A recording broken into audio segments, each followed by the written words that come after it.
मेरे मोहतरम भाइयों, तरबियत का सबसे पहला मरहला माँ की गोद है। और इसको समझना है कि हम अपने बच्चों की तरबियत कैसे कर सकते थे। वो माँ जिसने एक इंसानियत को परवान चढ़ाना था,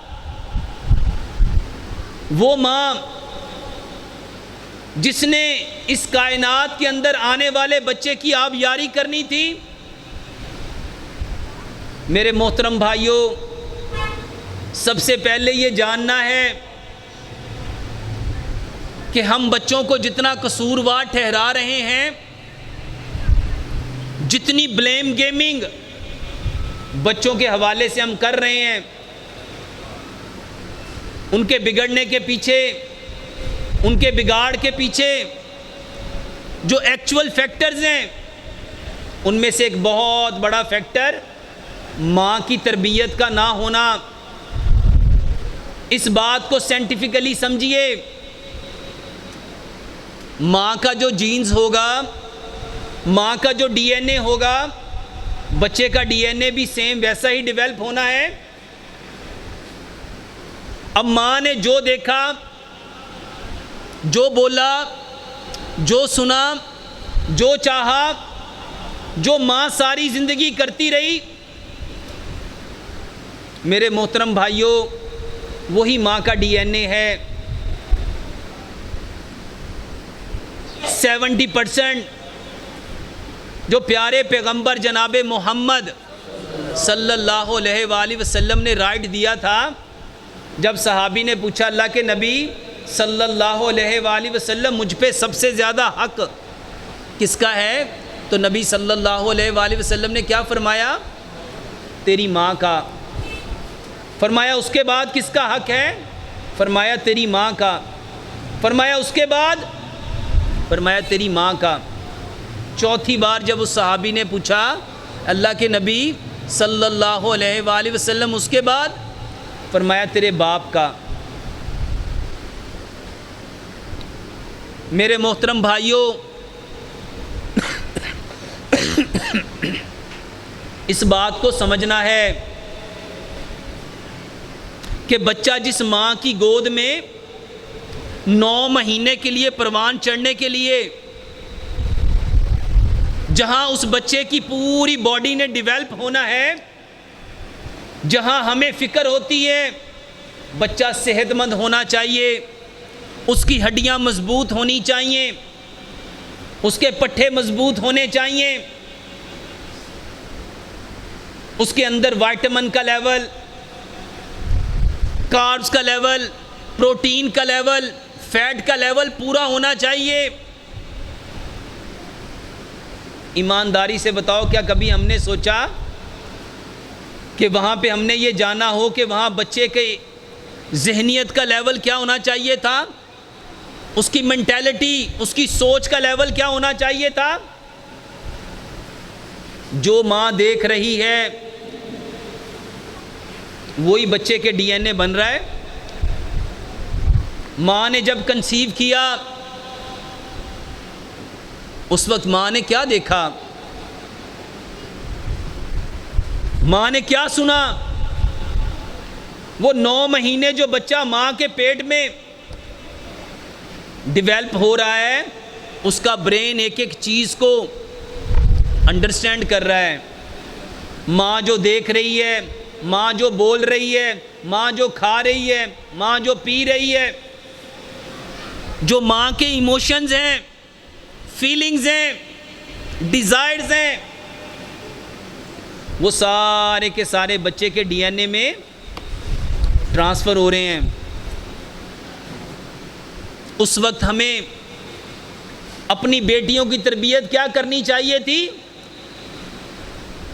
उसको बताते कि बेटा,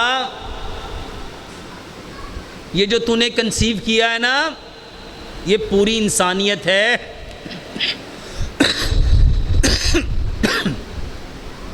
तुम्हारी सोच क्या होनी चाहिए, तुम्हारी तरजीहात क्या होनी चाहिए, तुम्हारी पसंद और नापसंद क्या होनी चाहिए, तुम्हारी डिज़ायर्स क्या होनी चाहिए, तुम्हारे इमोशंस क्या होने चाहिए, तुम्हारी फीलिंग्स क्या होनी चाहिए, ये कुरान डिसाइड करेगा। ये प्यारे पैगंबर जनाब मोहम्मद सल्लल्लाहु अलैहि वसल्लम का फरमान डिसाइड करेगा। तुमने क्या देखना है, क्या नहीं देखना, तुमने क्या सुनना है, क्या नहीं सुनना, क्या बोलना है, क्या नहीं बोलना। मेरे मोहतरम भाइयों, बच्चों की तरबियत कहाँ होनी थी? वो जो माँ की गोद थी, जो पहली यूनिवर्सिटी, अब अनकॉन्शियस माँ अपने बच्चे को क्या डिलीवर कर रही है? जिस माँ ने सारी ज़िंदगी कुरान नहीं पढ़ा, जिसने सारी ज़िंदगी प्यारे पैगंबर जनाब मोहम्मद सल्लल्लाहु अलैहि वसल्लम का फरमान सुना ही नहीं, अब क्या ये मुमकिन है कि उसके डीएनए में वो सारी चीज़ें आ जाएं? उसकी बेटी अब कैसी बनेगी? पंजाबी में अक्सर सुनते थे, जैसी कोको वैसी कोको के बच्चे। अब कोको कैसी है? इस्लाम ने मियार दिया था कि तुम्हारी शादियां कैसी होनी चाहिए। शादी के लिए जो कैलिबर प्यारे पैगंबर जनाब मोहम्मद सल्लल्लाहु अलैहि वसल्लम ने दिया, वो क्या था? निकाह के लिए जो कवायद व ज़वाबत प्यारे पैगंबर जनाब मोहम्मद सल्लल्लाहु अलैहि वसल्लम ने दिए, उसके पीछे एक लॉजिक है, उसके पीछे पूरा एक फ़लसफ़ा है। माँ कैसी होनी चाहिए? क्योंकि वो माँ नहीं थी, उसके साथ पूरी तरबियत जुड़ी हुई है, उसके साथ पूरी नस्ल है। हमारे बच्चे क्यों बिगड़ गए?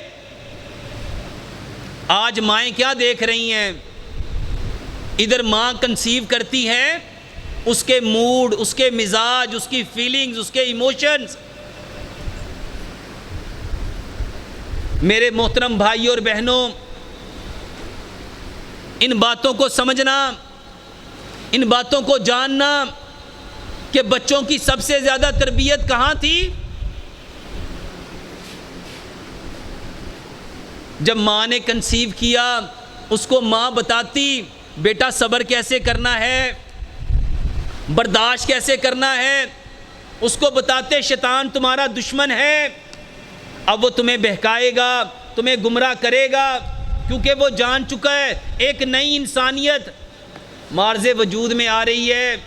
क्योंकि एक इंसान नहीं है, पूरी इंसानियत है। अब शैतान क्या करता है?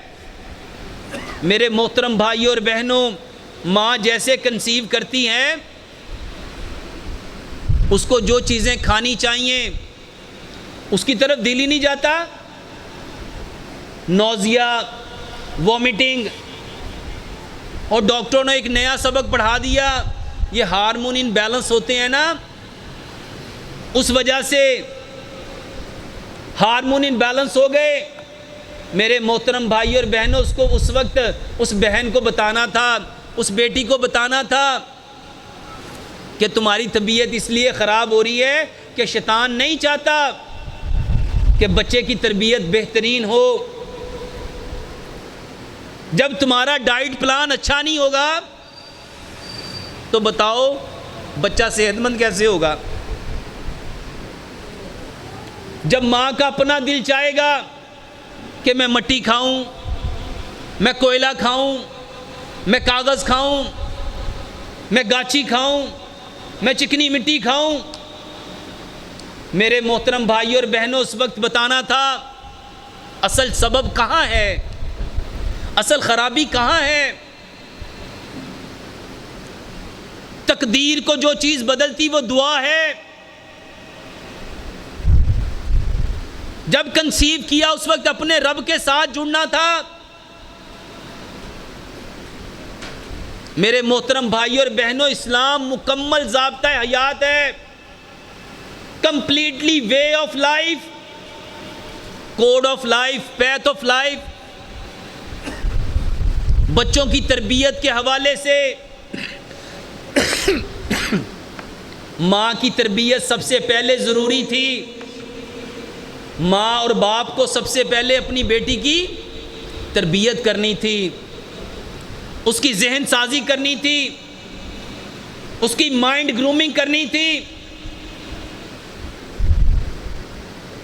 लेकिन अनफॉर्चुनेटली हमने क्या किया, हमने इसको दीन समझा ही नहीं, और हमने कहा जब कंसीव करेगी तो हमारी गायनाकोलॉजिस्ट है ना, ये बताएगी कि तुम्हारे स्टैंडर्ड क्या होंगे, तुम्हारे डाइट प्लान क्या होंगे।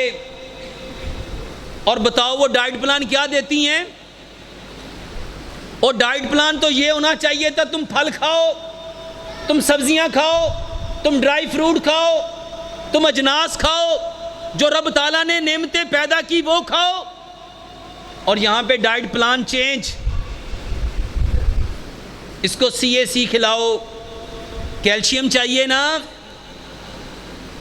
और जो कैल्शियम रब ने पैदा किया वो ज़्यादा बेहतर था या ये जो CAC में आया ये बेहतर है? इसको मल्टीविटामिन्स दो, इसको B कम्प्लेक्स दो, इसको फीफिल वोडी दो, इसको फॉलिक एसिड दो, इसको फेरस सल्फेट दो। मेरे मोहतरम भाइयों, जो केमिकल है, क्या बच्चे को उस वक्त केमिकल चाहिए?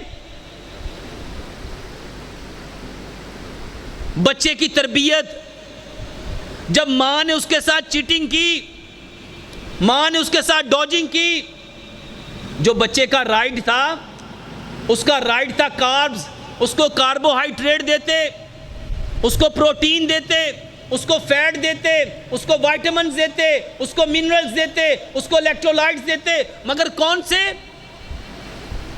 जो गायनाकोलॉजिस्ट डिसाइड करेगी।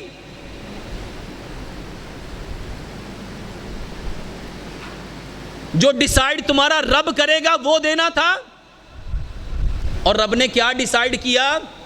एक असूल कुरान में वज़ा किया, तुम्हें मट्टी से पैदा किया है, मट्टी में वापस जाना है, और कल क़यामत वाले दिन मट्टी से दोबारा उठाए जाना है। तुम्हारे लिए तुम्हारी ज़रूरियात ज़िंदगी मट्टी में रखी, और जो चीज़ रब ने जितनी पैदा की थी वो इंसानों की उतनी ज़रूरत थी। फल और सब्जियां 70% हमारी बॉडी की नीड, अजनास 20% रब ताला ने पैदा की, ये हमारी बॉडी की 20% नीड। और ये जो डेयरी प्रोडक्ट्स जिसमें दूध है, दही है, लस्सी है, मक्खन है, घी है, मटन है, बीफ है, ये बॉडी को चाहिए 10%, क्योंकि रब ताला ने इसको पैदा ही 10% किया। ये एजुकेट करना था अपनी बेटियों को, अपनी बहनों को, अपनी बच्चियों को, और सिर्फ उनका जिस्म परफेक्ट नहीं बनाना, बच्चे की सोच कैसी होगी, उसकी समझ कैसी होगी, उसका अकल कैसी होगी, शऊर कैसा होगा, फहम कैसा होगा, इदराक कैसा होगा, उसकी मालूमात क्या होनी चाहिए। जो माँ कुरान पढ़ती, जो माँ तफसीर पढ़ती, जो माँ हदीस पढ़ती, उसने कंसीव किया, अब वो अपनी तरजीहात क्या रखती कि मैंने अपने बच्चे का जो IQ लेवल है वो पीक रखना है, उसको कायनात की सबसे बेस्ट इंफॉर्मेशन देती। अब जो माँ की इंफॉर्मेशन होगी वही उसे बच्चे के यहाँ डिलीवर होनी है, और इस कायनात की सबसे बेस्ट इंफॉर्मेशन वही है, कुरान है, और प्यारे पैगंबर जनाब मोहम्मद सल्लल्लाहु अलैहि वसल्लम का फरमान है बताओ, अगर बच्चे को माँ की गोद में कुरान मिला होता, उसको नबी सल्लल्लाहु अलैहि वसल्लम का फरमान मिला होता, बच्चों की मेंटली हेल्थ कैसी होनी थी, उनके आईक्यू लेवल कैसे होने थे, उनके बिहेवियर कैसे होने थे, एटीट्यूड कैसे होने थे।